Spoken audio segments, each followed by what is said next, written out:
លែងលៀងបងធ្វើមិនបា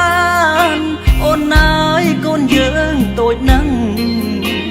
គួរតែអាណិតវាខ្លាំងកុំគិតផ្ដេសផ្ដាំងទៀតណាអូនអើយយើងជានាងក្រធ្វើកម្មកររងចាំងធ្វើការរកប្រាំងមកចិញ្ចឹមកូនយើ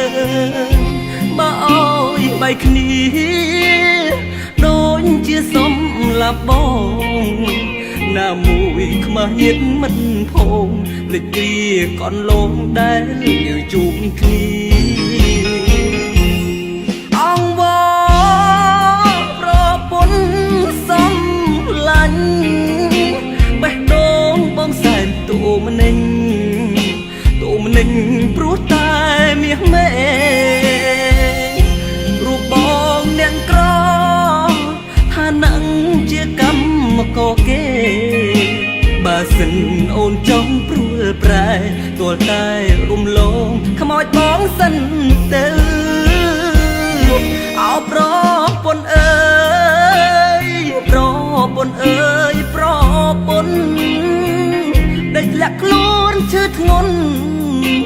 គ្មានគ្រូពេទ្យជាបាលឲ្យរួមប្រពន្ធអូនក៏ទៅឆ្ងាយអូនអើយមានកិនខ្លាំងទេ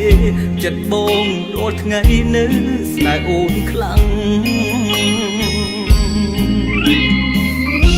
បងដែរសូមផ្ញើជូនទៅបងប្អូនទាំងអស់ដែលមានសាច់រឿងនិងស្ដីនឹងបទចម្រៀងមួយនេះទាំងអស់គ្នាផងដែរវាគ្រាន់តែជាបទចម្រៀងមែនប៉ុន្តែវាជារឿងពិត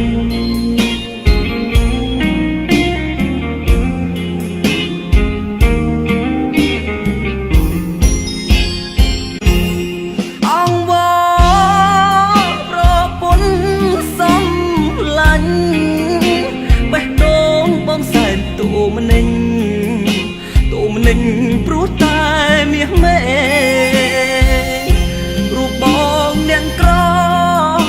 ថានឹងជាកម្មករគេបើសិនអូនចង់ព្រួលប្រែទាល់តែរំលងខ្មោចបងសិនទៅអោប្រពន្ធអើយប្រពន្ធអើយប្រពន្ធ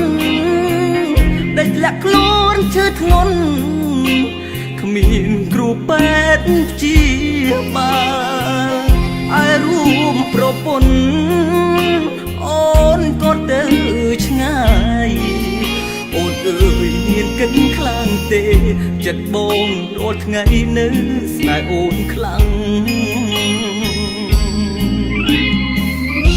បងដែរសូមផ្ញើជូនទៅបងប្អូនទាំងអស់ដែលមានចិត្ត